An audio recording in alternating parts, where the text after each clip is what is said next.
I'm Chantal Roberts, and I'm a nationally recognized insurance thought leader regarding claims handling practices and procedures. Today on The Art of Adjusting, we're discussing roofs and the types of roofs.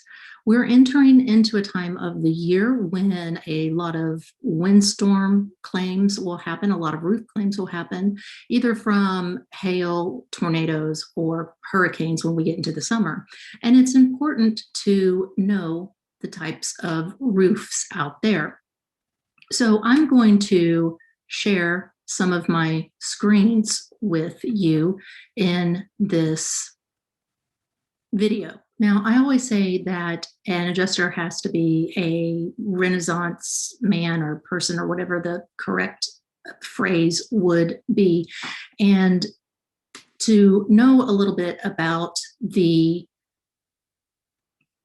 claims that the adjuster would need to adjust is how a roof is also set up. And here you can see an interior of the home. This is the home aspect. This would be the attic right up here. And you can see that there would be some insulation here.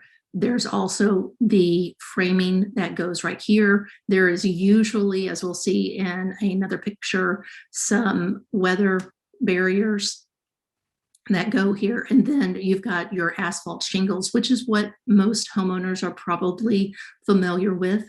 The asphalt shingle is by far the most common. It usually comes in a 15, 20, or 30-year lifespan. It is very economical, and it's very easy to replace. Now, clay tiles is something that is seen in Mediterranean homes, Southwestern homes, or Spanish style homes. They are heavy, and the framing that we have originally seen already, you would need more. You would need heavier duty framing. They are expensive. These clay tiles are expensive. However, they're really long lasting. They last about 40 to 50 years, and they are non-combustible, which is really important if you happen to have fires.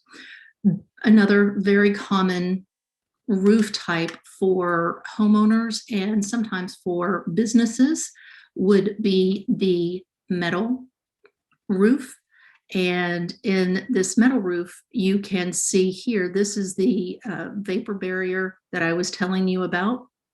That would be on some of the other types of homes to keep the attic space very warm and dry. And this is the metal, which is installed in seams.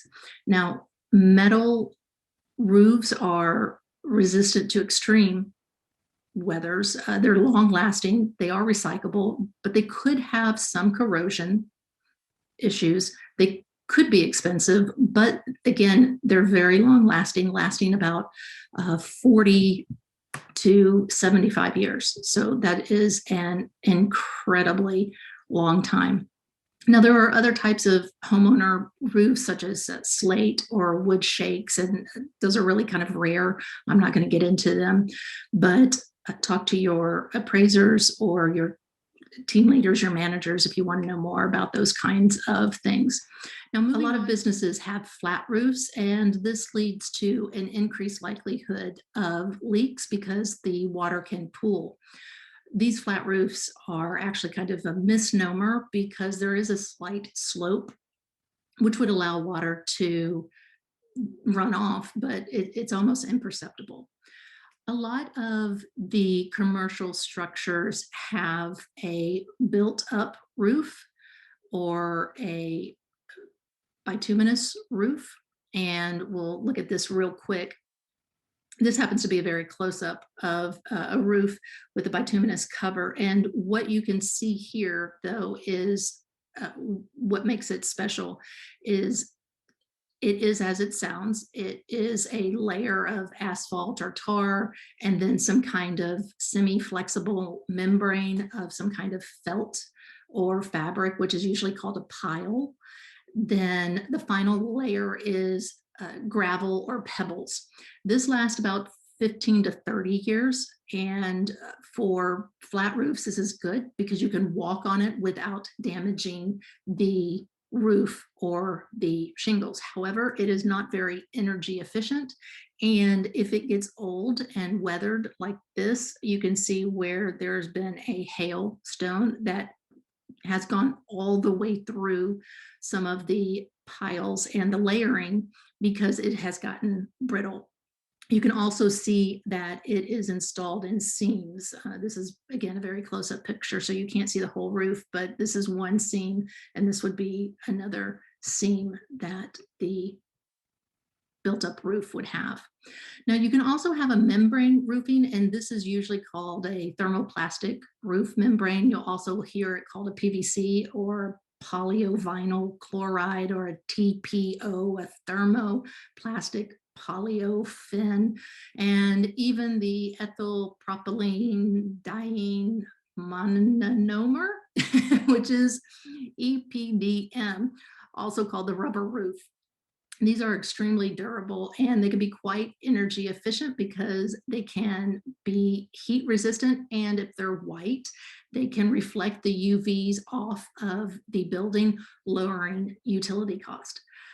Because they're plastic, they have a little bit of flex in them, allowing them to withstand punctures from small hail, for example. These can have a lifespan of about 40 years. The modified bituminous roofing, you might hear it be called mod bit. This is also called a rubber roof, but it's constructed in layers like the built-up roof. It's easier to install than the built-up roof, which takes heat because you've got tar or asphalt that you're putting down. But this is a cold, the mod bit is a cold application, so it makes it a little bit more affordable. And again, you can walk on this without damage. The last kind is a rolled roofing, and many commercial structures will start off with a rolled roofing, like your built-up roof will start off with a rolled roofing, and then they'll continue to put the piles and then the gravel on top of that. However, the rolled roofing just by itself doesn't last very long, about 5 to 8 years, and it's extremely cheap. So this week, I've discussed roofing types and how they can be impacted by various perils. We'll be talking about windstorm claims in a few weeks, so stay tuned. Every claim is different, and every insurer has different protocols for handling losses. However, this being in the litigated world that we are in, see below for some legalese. Few claims go to a jury trial, and picking the expert who has been deposed the most or who has gone to trial the most may not be the correct expert. Failing to have a second set of eyes on your claim in order to save some expenses may not be the best way to resolve a loss. As an expert witness and a former claims adjuster, I'm sharing my experiences in the art of adjusting. Thank you for watching. I appreciate your time.